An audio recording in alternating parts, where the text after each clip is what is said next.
topics and opinions expressed in the following show are solely those of the hosts and their guests and not those of W4CY Radio, its employees, or affiliates. We make no recommendations or endorsements for radio show programs, services, or products mentioned on air or on our web. No liability, explicit or implied, shall be extended to W4CY Radio or its employees or affiliates. Any questions or comments should be directed to those show hosts. Thank you for choosing W4CY Radio.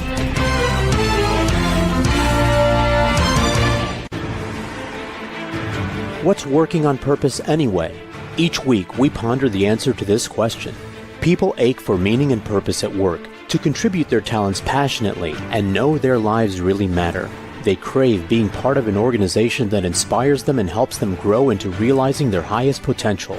Business can be such a force for good in the world, elevating humanity. In our program, we provide guidance and inspiration to help usher in this world we all want, working on purpose. Now, here's your host, Dr. Elise Cortez.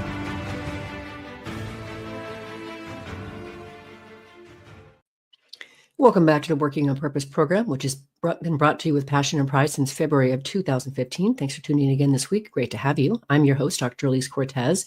If we have not met before and you don't know me, I'm an organizational psychologist, management consultant, logotherapist, speaker, and author. My team and I at Gusto now help companies to enliven and fortify their operations by building a dynamic, high-performance culture and inspirational leadership activated by meaning and purpose. And did you know that inspired employees outperform their satisfied peers by a factor of 2.25 to 1? In other words, inspiration is good for the bottom line. You can learn more about us and how we can work together at gusto-now.com or my personal site, elisecortez.com. Getting into today's program, we have with us today Dr. Thaddeus Metz, who has established himself for having helped to develop life's meaning as a distinct field of Anglo-American philosophy and currently serves as a research professor at the University of Pretoria in South Africa. He is a prolific author, having published more than 300 professional books, chapters, and articles, which include such as Meaning in Life, an Analytic Study, God, Soul, and the Meaning of Life, and What Makes Life Meaningful, a Debate. He joins us today from Pretoria, South Africa. Professor Metz, welcome to Working on Purpose. Hi, thanks for having me, Elise. It's wonderful to have you. I terribly enjoyed this book. I read it cover to cover, as I always do, and a couple of the other things that you sent me as well. So I really applaud your work. And as I told you before we got on air, I went down the rabbit hole, and I mean, you really got me thinking about some things. So I really appreciate your work. Oh, that's heartening. Glad to hear it. Yeah, so you've got at least one fan. We know that, right? Terrific. I want to start with something that I think is pretty profound, even the way you opened the book. It's, you've situated the book as a debate between you and Professor Joshua Sechrist.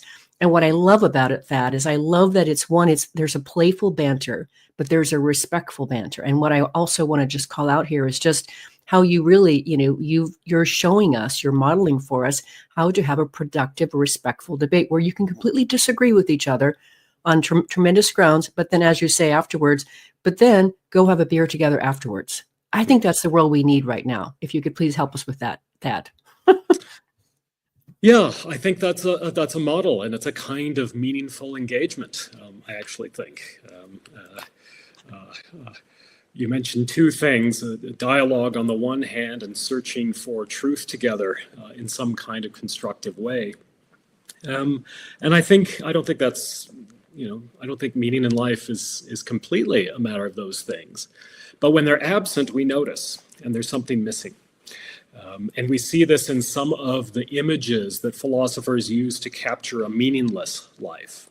So Robert Nozick, about 50 years ago, he was a Harvard philosopher, lecturer there, and he imagined that there was what he called an experience machine, and he didn't have it's basically a virtual reality device. That's what we would call it these days, but there was no such thing 50 years ago, and he imagined that you could get into this device and it would simulate various activities. So you would think you're writing the great American novel, or suppose you're having a great romance, but you're not actually there doing that.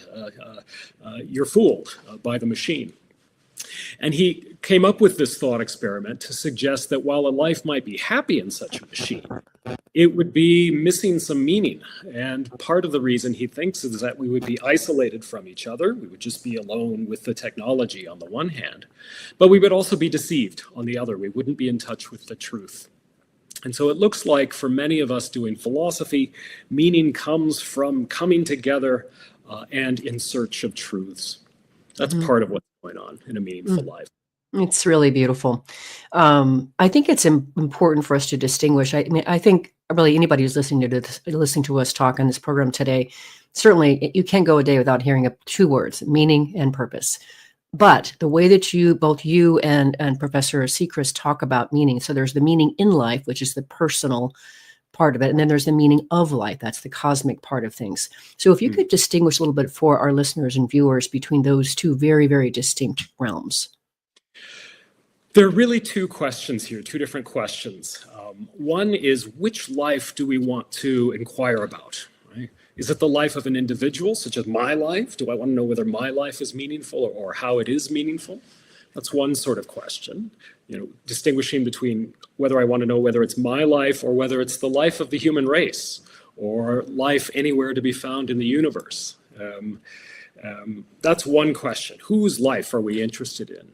But the second question is, given a choice of which life to evaluate, how do we appraise it?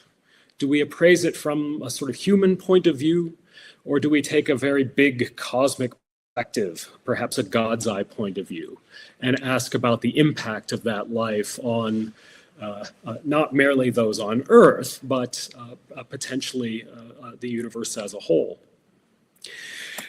Most philosophers of life's meaning these days focus on the individual as opposed to the meaning of the human race as a whole.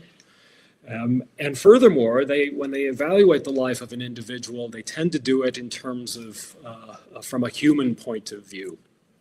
And so many of us treat the category of meaning in life as similar to inquiry into what makes a life happy, or when is a body healthy.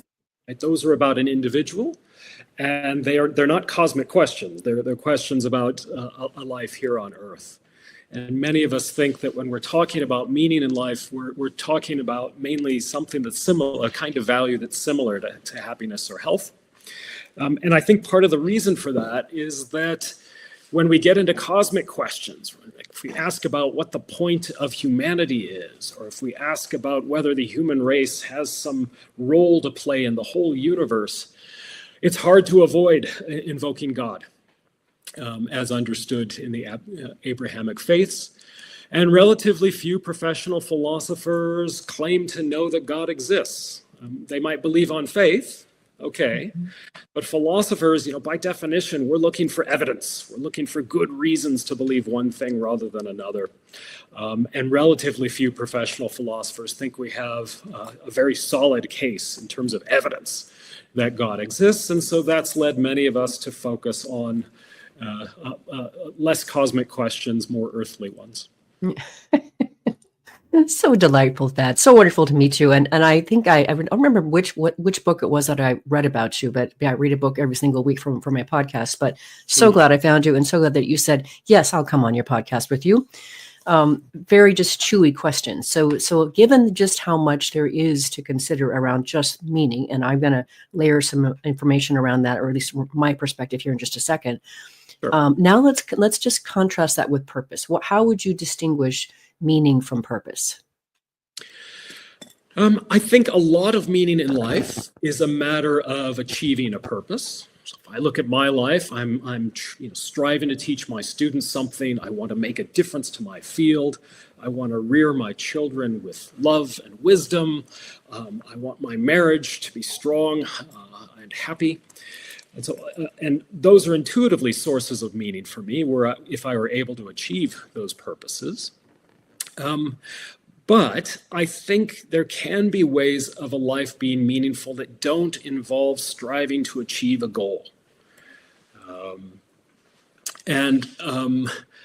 think one example here are a few examples, I think. If I love other people, I'm achieving a kind of purpose of my own. But if others love me, it might not involve any goal-directed activity on my part, right? There's no striving on my part. It's something I receive. Mm-hmm. Or if I think of the life of Vincent van Gogh, and I think of the recognition he received after he had died, after he died, we suppose there wasn't any activity, there wasn't any striving to achieve a goal. But the influence of his art and the recognition he received for it probably made his life or his existence more meaningful.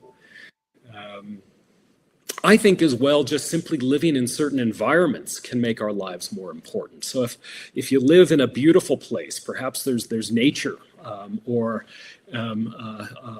really intricate old architecture, I think a life can be more important for being in that environment as opposed to just being in a place with blocks of prefabricated apartments, something like that, sort of standardized flats. And that again doesn't involve striving to achieve a purpose. So I think a chunk of meaning consists of achieving purpose, but meaning can sometimes come to us passively. We can be recipients of love or recognition, or we can just be in a setting that we didn't create ourselves, but we're lucky enough to be there.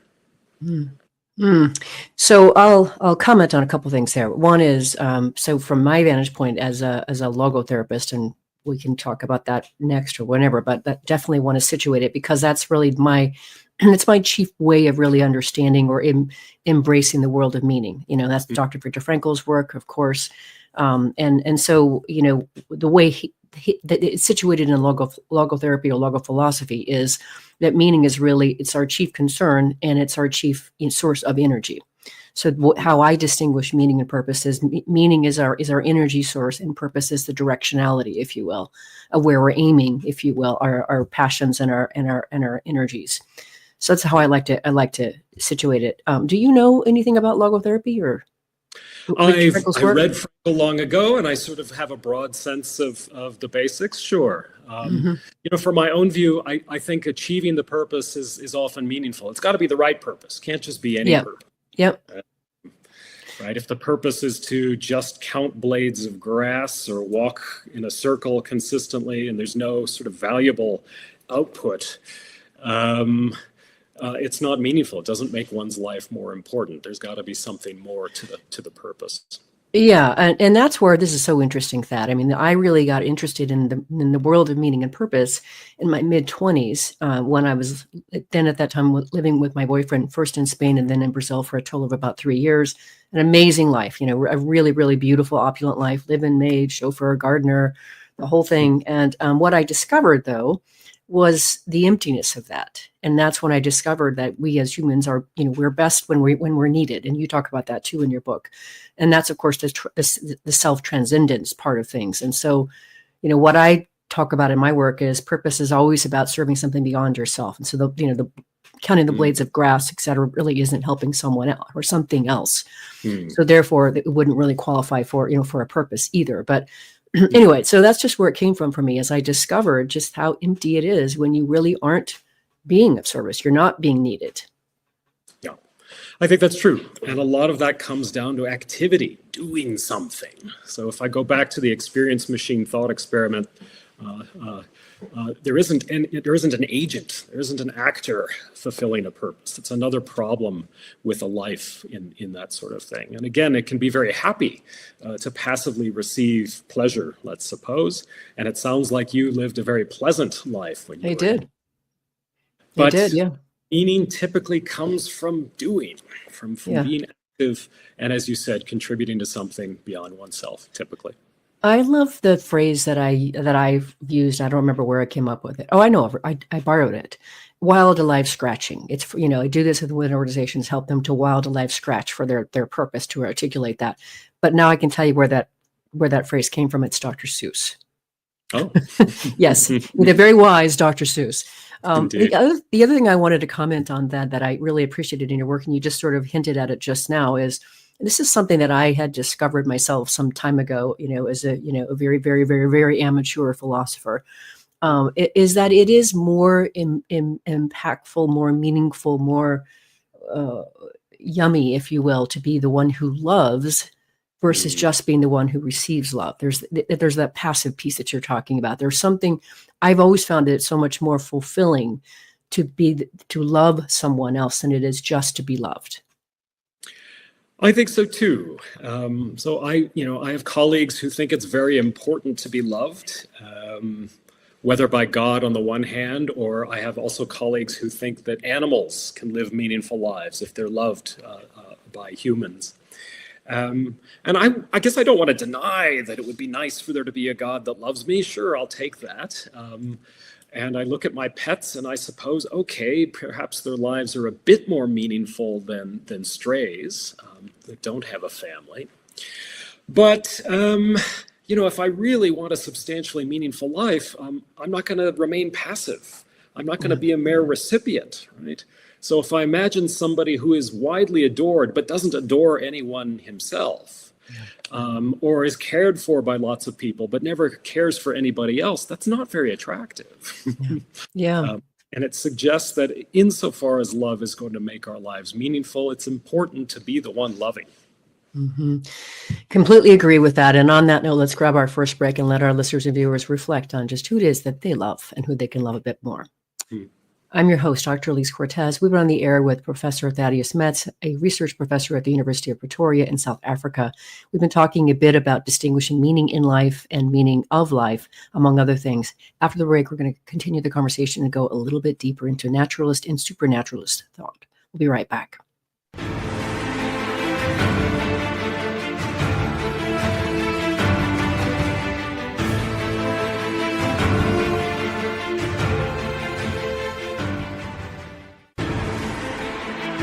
Dr. Elise Cortez is a management consultant specializing in meaning and purpose, an inspirational speaker and author. She helps companies visioneer for greater purpose among stakeholders and develop purpose-inspired leadership and meaning-infused cultures that elevate fulfillment, performance, and commitment within the workforce. To learn more or to invite Elise to speak to your organization, please visit her at elisecortez.com. Let's talk about how to get your employees working on purpose.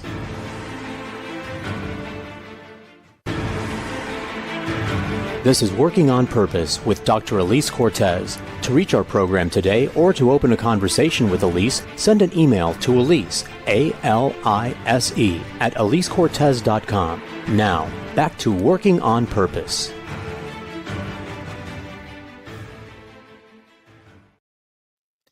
Thanks for staying with us and welcome back to Working on Purpose. I'm your host, Dr. Elise Cortez. As I am dedicated to helping create a world where people realize their potential at work and are led by inspirational leaders that help them find and contribute their greatness and do business that betters the world, I keep researching and writing my own books. So one of my latest came out. It's called The Great Revitalization: How Activating Meaning and Purpose Can Radically Enliven Your Business.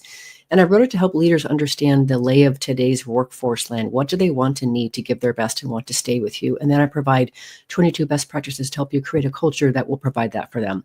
You can find my books on Amazon or my personal site, elisecortez.com. If you are just now joining us, my guest is Professor Thaddeus Metz, the author of numerous articles and books, including Meaning in Life, an Analytic Study, God, Soul, and the Meaning of Life, and What Makes Life Meaningful, a debate. So before we get into, I want to hear, of course, about your position on meaning in life and meaning of life. But before we do that, if you could, Thad, I know in your book you talk about 4 distinct camps. There's the naturalist, supernaturalist, and a couple other that I forgot. Could you distinguish those for our listeners and viewers first?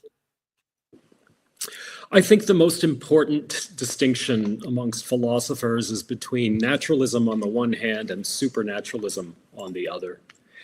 And the naturalist is somebody who thinks that we could, in principle, have a fully meaningful life purely in a natural world, purely in a world where there isn't a spiritual realm, no supernatural realms. We suppose that God and a soul, no angels, they don't exist. And the naturalist maintains if the world is like that, if we just are in a physical world, our lives could be meaningful. The supernaturalist denies that. The supernaturalist says, nope, we need some kind of spiritual condition, God or a soul, at least in the Abrahamic and Western tradition, those feature centrally. Those have to exist. At least the bulk of meaning in our lives is going to come only from those kinds of beings.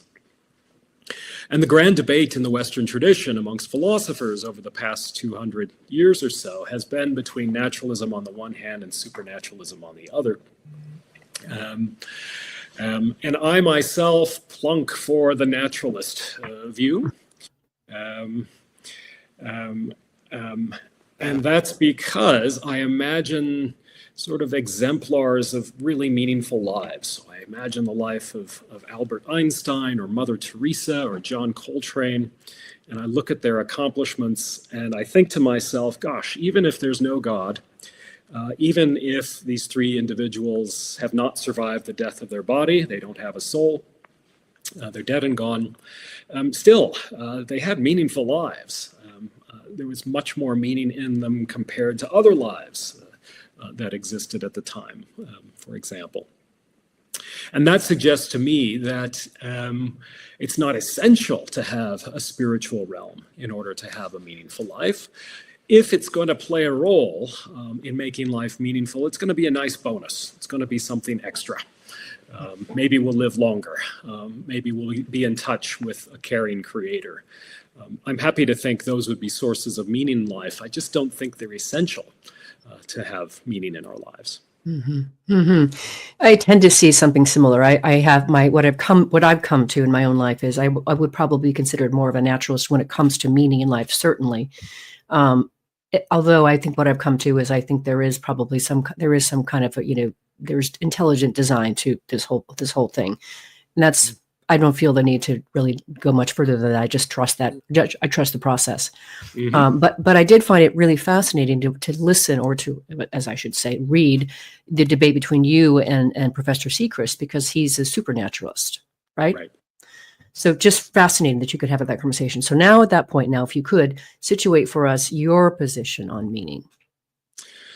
Right. So I think it would be frightfully nice if we had God or a soul at our disposal to make our lives more meaningful. But I just, even if they don't exist, still some meaning is possible. Mm-hmm. And where would it come from? And at the core of my proposal is that it comes from our rationality, or the exercise of our intelligence. So if I look at Einstein, Mother Teresa, John Coltrane, if I go back to the other examples we've discussed of making a contribution to others or achieving a purpose, what those seem to have in common are roughly doing things that animals can't do, or at least not nearly as well. There's something higher about human persons. Philosophers tend to call it rationality. Psychologists will tend to call it intelligence. But there's something about deliberating carefully, being thoughtful, planning, empathizing, being aware of oneself, that cluster of traits, that when we use them in the right sort of way, is a source of meaning. And if I go back to the other cases we've discussed so far, Lise, about where meaning is absent, so it's absent from the experience machine, it's absent from merely walking around in a circle. It's absent from merely, receiving pleasure. What seems to be missing is the activity. It seems to be the absence of intelligent behavior on our part. So the way I argue is to say, well, intuitively these things are meaningful and intuitively these things are not, and then I look for what the difference is between them. And my suggestion is it's our rational nature being exercised or not. Mm. It's fascinating, and it's really fascinating. I further went on, and when it came to the kinds of things, I think, if I have this right, I'm attributing it correctly to you and not to Professor Sechrist. The collection of things such as meriting pride, transcending one's animal self, acting on reasons of love, making a contribution, connecting with something great, authoring an interesting life, finding the world to make sense. Are those yours? Or is that Sechrist? They are my suggestions, but they're meant to be neutral. They're meant to be, in fact, common ground between naturalists on the one hand and supernaturalists on the other. Okay. So two different questions when philosophers think about meaning in life. One is, what makes our life meaningful, or what would make it meaningful on the one hand? And then on the other hand, we pause and sometimes ask, what are we talking about? Right? If we're talking about meaning, what do we have in mind that makes it different from talking about happiness or health or morality? And the list of features you just mentioned, such as making a contribution or doing something that merits pride or admiration or acting out of love, my suggestion is naturalists and supernaturalists can agree that that's what we're talking about when we're debating about what makes life meaningful. We're figuring out what would make our lives worthy of pride or admiration. What would give them a good story to tell? What would it be to make a real contribution? And as I understand it, the religious folks say, well, those things are going to come from God, roughly. And the naturalist says, maybe in part, but we could do it without God if we have to. Thank you for that. That was just there was a lot that I could certainly connect with on that whole list. For me, of course, made complete sense. I'm in alignment with that for sure. I don't know how you could argue against that list personally, but I do want to go a little bit deeper into your particular stance about the intelligence as being such an important construct and it is how it is that we experience meaning in life. And then I want to comment on a couple things that I would love to hear your perspective on that came from my work. Why don't you go ahead and tell me how it might connect with you? Okay, so one thing that I found really interesting. You should be having a beer, not water. It's 5 o'clock in your time. So anyway, so one thing that was for me, I've had this fascination that for years, I guess it started when I lived in Rio, as I mentioned. And when I did my PhD in human development, I studied the relation between meaning and work and identity. I wanted to understand how people experienced meaning in their work and how did they relate it to their sense of self. So I did that research. And then later I did a bit much bigger postdoc research. And this time I really wanted to understand, really the kinds of meaning that they were talking about. And as I did these 115 interviews, 115, yeah. What I discovered was, as people talked about what was meaningful in their work, I could code it against like Maslow's hierarchy of needs. And what I discovered when I did that, Thad, when I started coding for the kinds of meaning people were talking about, it's one thing to say I make a lot of money and I have this big house. That's more the security level down here. People say things like, I'm really proud of my work, or I feel like I get to live my highest values by doing my work, or, I'm my purpose or whatever it is. What I discovered, which kind of aligns with what you're talking about with regard to the power of intelligence to drive meaning, is that generally speaking, or not even generally speaking, in terms of my study, what I discovered was the more frequently people experienced the higher kinds of meaning available in Maslow's hierarchy, the more meaningful they found their work, and generally the more important it was for their sense of identity. That's what I discovered. So that's what kind of made me really want to pay attention to and hear more about why you were because it wasn't just the intellect, because it was also the creativity, which comes, of course, maybe from intellect as well. But that's what I discovered. That makes a lot of sense to me. So if I recall what Maslow says about self-actualization, the highest need, it's a matter roughly of realizing your talents, right? You bring aspects of yourself together to be creative or to solve problems or to achieve something morally. And you do it, moreover, in the light of a clear perception of reality. That's also important for him. And each one of those things looks to me like a kind of intelligence. Right? So to have a clear apprehension of reality is to know something. That is an exercise of the intellect in a more narrow sense. To be creative, to solve problems, to make some kind of moral achievement. Again, all of these involve rationality or intelligence. There are different kinds of intelligence that psychologists distinguish between. It's not all just IQ. So I think emotional intelligence or aesthetic intelligence are also important sources of meaning. And those can also be in play in the workplace. And that's could count as sources of self-actualization. That's what I found as well. So they're various kinds. So today, what I've kind of come to that is, I think I've really become quite obsessed with the idea of consciousness, and and for me, that is maybe a way to. It's a container for various kinds of intelligences. Maybe that's what I've kind of come to. Could you comment on that? What your perspective or your stance on consciousness? Yeah, so it depends how we define our terms. But if we say consciousness is a matter of simply an awareness of something, so awareness of being in pain, or one can see light. I mean, those are sort of more basic, rudimentary forms. I think meaning requires consciousness, but I think it requires a special kind, which I would call self-consciousness or self-awareness. So if we're talking about self-consciousness, we're talking about being aware of oneself as a self, distinct from other parts of the world and other selves. And it looks like we human persons have that to a very rich extent, right? And it looks like animals, or at least lower animals, don't have that. I just don't think my cat is aware of itself. It's aware of food, and it's aware of warmth. But it's not aware of itself. It doesn't think in terms of an I, and it isn't able to step back and say, ask, should I do this? Or I want this, but should I pursue, should I do what I want? We humans are clearly able to do that systematically. And I think that's at the root of our rationality. It's what enables us to act for good reasons, to step back and say, should I do this? Do I have a good reason to do this? And if I'm going to do it, how am I going to achieve this goal? So if it were just consciousness that were enough for a meaningful life, then my cat would have every bit as meaningful a life as I do. But I just don't think that. I don't think his life is meaningless, but I think the human's got a lot more going for it when it comes to being able to live meaningfully. And I think ultimately that's because we can be aware of ourselves and step back and act for good reasons as opposed to bad ones.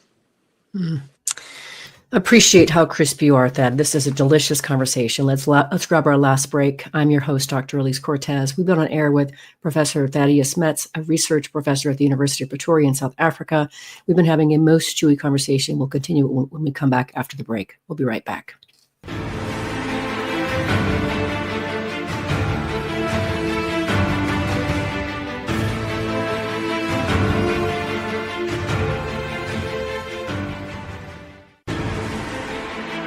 Dr. Elise Cortez is a management consultant specializing in meaning and purpose, an inspirational speaker and author. She helps companies visioneer for greater purpose among stakeholders and develop purpose-inspired leadership and meaning-infused cultures that elevate fulfillment, performance, and commitment within the workforce. To learn more or to invite Elise to speak to your organization, please visit her at elisecortez.com. Let's talk about how to get your employees working on purpose.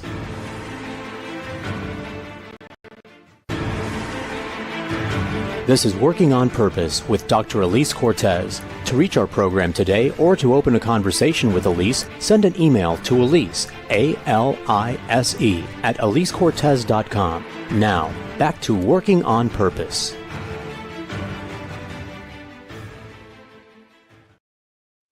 Thanks for staying with us and welcome back to Working on Purpose. I'm your host, Dr. Elise Cortez. I mentioned in the last break that my last book came out, The Great Revitalization. What I did for you is I created a simple 3-page assessment that you can pull off my website. It will help you understand the extent to which your organization is meeting the needs of today's discerning workforce. You can find it at gusto-now.com.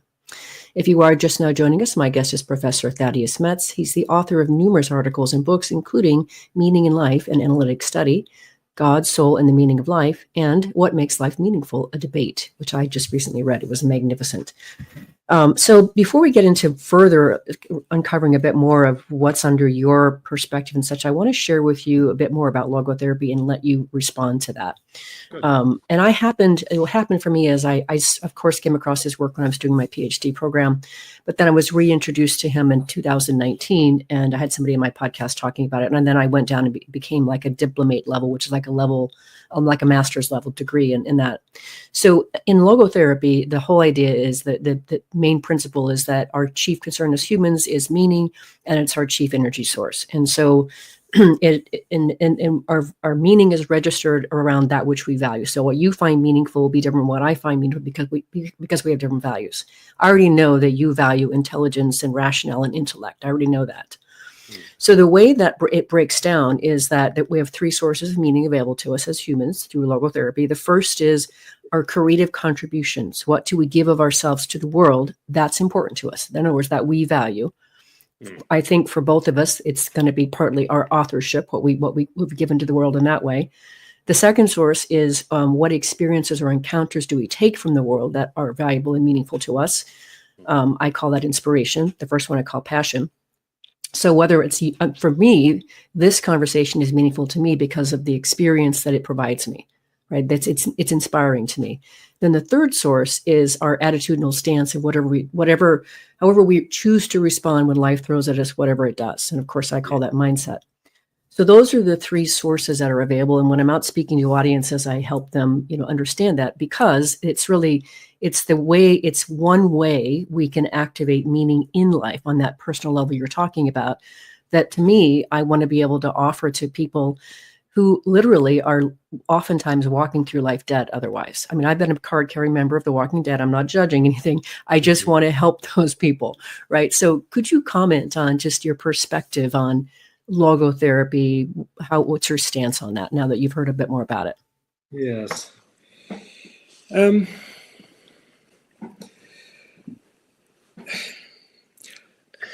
I think it's right to say that for something to make our lives meaningful, it helps and maybe is essential that we find it meaningful. Right? It's got to be meaningful to us. That sounds right to me, but I'd be wary of suggesting that anything we find meaningful really is. So I gave you a couple of examples earlier of counting blades of grass, just for the heck of it, or walking in a circle. Perhaps somebody could find that meaningful, but if they did, they'd be wrong. I think perhaps better examples come from the Guinness Book of World Records. So there's one fellow who has achieved the feat of putting the most number of toothpicks in his beard. And there's another fellow who has typed out numbers from 1 to 1,000,000 on a typewriter. And not numerically, right? He's written out 1, 2, and so on up to 1,000,000. And I suppose these two were probably fairly dedicated to their task, and it might well have energized them. Right after he slept, he got down to 500,001 and started the day and kept going. But maybe there's some meaning there, but it's not as much, I want to suggest, as other activities these folks could have undertaken. And so, other themes that we've, come up in our conversation, at least, like creativity or making a contribution to others, those look like important ways to orient one's life if one wants something meaningful. So it isn't enough to find an activity meaningful. It's got to be meaningful objectively, as we philosophers say. And then you want to find what's really meaningful. It's got to be meaningful to you. And it's got to energize you, as you put it. So I would just tweak things there. I like the suggestion that simply in our attitudes and the way we think about the world, or way we orient our mind towards the world, can be a source of meaning. And I know Frankl was thinking there of having been in a concentration camp and not being able to do very much. Right? So I've emphasized intelligence, rationality, doing, creativity, morality, and there just wasn't much opportunity for those kinds of things where Frankl was at times. And he suggested plausibly that simply your mindset can be a source of meaning. And so I think, retaining a sense of self-respect or being aware of one's dignity in the face of mistreatment, that makes sense to me as a source of meaning. But I think the other thing I'd want to add is that it's better outside the concentration camp than in it when it comes to meaning. Mm-hmm. Yeah. It's one source, but if we really want a richly meaningful life, we're going to want to be able to engage with other people and in creative, constructive ways. Yeah, you really are, augmenting what the whole stance is. So it's very interesting to hear your perspective on that. I want to go next, if we can. This is going to be, maybe it'll be a continuation of what you just said there, but I was really also intrigued with this idea that you have in the book that I read anyway, that meaning is encapsulated in the good, the true, and the beautiful. Can you say more about that? Yeah, so in my first book titled Meaning in Life, an Analytic Study, I really pored over what English-speaking philosophers mainly have had to say about meaning over the past 100 years. And I kept noticing this cluster of the good, the true, and the beautiful. And sometimes it was explicit, sometimes the philosopher would use those words. Other times it was implicit with the kinds of examples they would use. They would give examples like Einstein or Mother Teresa or Coltrane or artists. And so a lot of the field thinks that meaning is at least centrally located in these three kinds of activities. And so by the good, they mean beneficence or acting in a way that makes others better off. And so that would involve being part of a family or having friends or working for charity or advancing justice. That's what the good is supposed to signify. Okay. And then the true is intellect, as you phrased it earlier. So it could be a matter of getting a formal education, but it doesn't have to be. It could be a matter of being wise, or coming to know yourself could also be an instance of the true, and not, as opposed to being,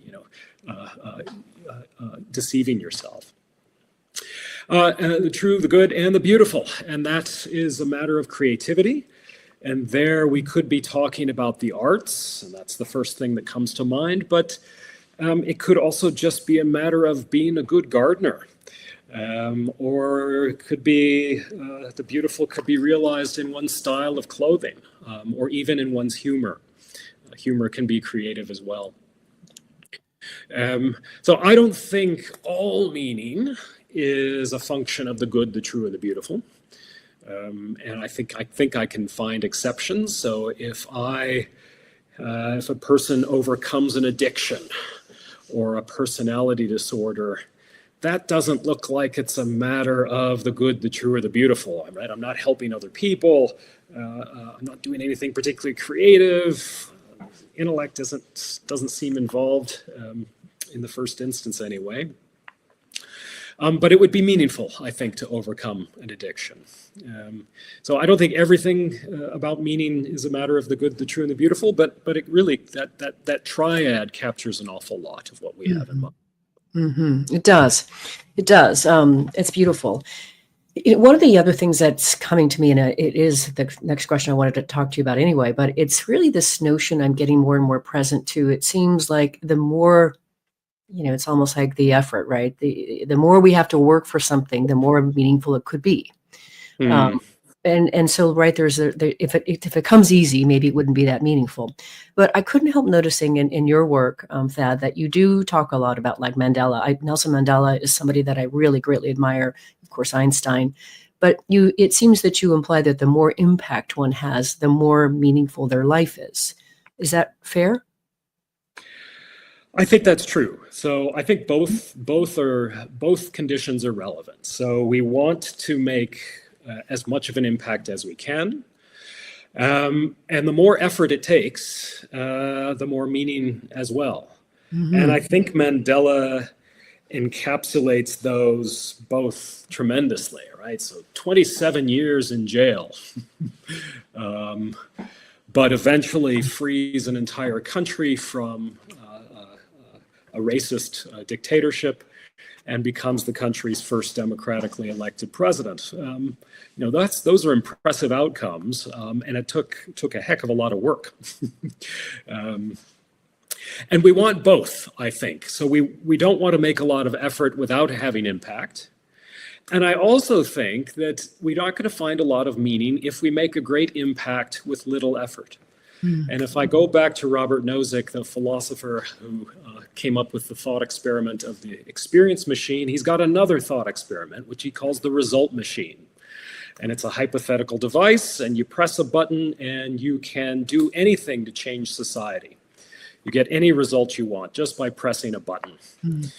And he suggests, yeah, maybe you press the button, but is your life going to have a lot of meaning as a result of pressing the button? Not nearly as much as if you had, really had to make some kind of effort and sacrifice to get the same outcome. And so it's another useful thought experiment when thinking about what makes our lives meaningful. It does look like it's a matter of both effort and impact, not just one. Mm-hmm. A very, very interesting discovery for me too. One of the other things that I want to finish here with that I found so fascinating about your work, that in particular, is you've studied various faiths from around the world, not just Judeo-Christian, Islamic, etc., but just really throughout the world. And what I appreciate again about your style of debate, in the book is, the idea of the role of God in your discussion with Sechrist about meaning. It was interesting. I did find myself wondering something similar as you stated in one of the passages. You say, when Professor Sechrist speaks of the discrepancy between central longings of the human heart and the world devoid of God and afterlife, it is not the human heart as such that has these longings, but rather his heart, along with many others in the West. I think that's a really, really important concept. It's hard sometimes to take ourselves out of the equation. Can you comment and say a little bit more about how that's distinguished between the two of you and your perspectives? Yeah, so Josh, Professor Sechrist really longs for a world with God and a soul. I got that. Mm-hmm. I think, some important part of him would be extremely disappointed to learn that the world didn't include those things. And at certain points in our debate, I think he thinks, well, all humans want that deep down. Yeah. And it is a tempting thought if that's your culture, if you're reared or you've lived only in a Christian culture, that's probably what you're going to be inclined to think that. I've lived outside the United States for more than 25 years. And have been exposed to lots of different cultures and religions as a result. And so I'm aware of some religions and some worldviews that don't include notions of God or a soul, and that have literally billions of adherents. So we've got Confucianism in East Asia, where there's really no appeal to God or an afterlife at all. It's quite a this-worldly religion. God doesn't feature in Buddhism either, and Hinduism does feature a God, but that God isn't a person. It's not a self-aware agent. It's an unconscious force, which is quite different from, the typical Christian understanding of God. And so we've got billions of people who believe Confucianism, Buddhism, or Hinduism, and they don't have the deep hankering for an Abrahamic God or a soul, as my colleague does. And so that requires a certain kind of perspective. We have to, I don't think we can dismiss billions of people who've had, haven't had these desires in the way my colleague has. And it does lead me to think, not that we have to be pluralists necessarily about religion, but that we need to be, respectful and give consideration to other longstanding traditions when we're debating these things. Mm-hmm. I very much agree with that. Well, we've already gotten to the end of the show already. It goes by so fast that that the show is listened by people around the world who are interested, of course, in being able to develop more meaning in their lives and their work, and want to be part of organizations that are doing something that is bettering the world. What would you like to leave them with today? I guess I'd reflect on what we've done for the past 48 minutes or so. It's sometimes said that the meaning of life lies in the search for it. I don't think that's the full story. We've talked about lots of other ways to make our lives meaningful besides searching for meaning. But I think it's probably true that one way to make our lives meaningful is to search for it. And what we've done is to exercise our intellect together in a constructive way in search of the truth. And I've really, I've found it meaningful, and I'm grateful to you for the opportunity to engage. Thank you, Thad. It's really a delight to know you. And as I say, you really provoked a lot of thinking and questions for myself. And I thank you very much for your work, for helping to really steward and establish this field, and for coming on the show. Thanks for being on Working on Purpose. Thanks again. My pleasure. Listeners and viewers, if you want to learn more about Professor Thaddeus Metz, the work he is doing in the field of meaning in life, or his various articles or books, probably the best way to start that would be to find him on LinkedIn. You can find him listed under his full name. It's Thaddeus, Thaddeus Metz, Thaddeus Metz. See you next week for another nourishing and inspiring conversation on working on purpose. And remember, work is one of the best adventures and means of realizing our potential and making the impact we crave, and can give us the opportunity to do business in a way that betters the world. So let's work on purpose. We hope you've enjoyed this week's program. Be sure to tune into Working on Purpose, featuring your host, Dr. Elise Cortez, each week on W4CY. Together, we'll create a world where business operates conscientiously, leadership inspires impassioned performance, and employees are fulfilled in work that provides the meaning and purpose they crave. See you there. Let's work on purpose.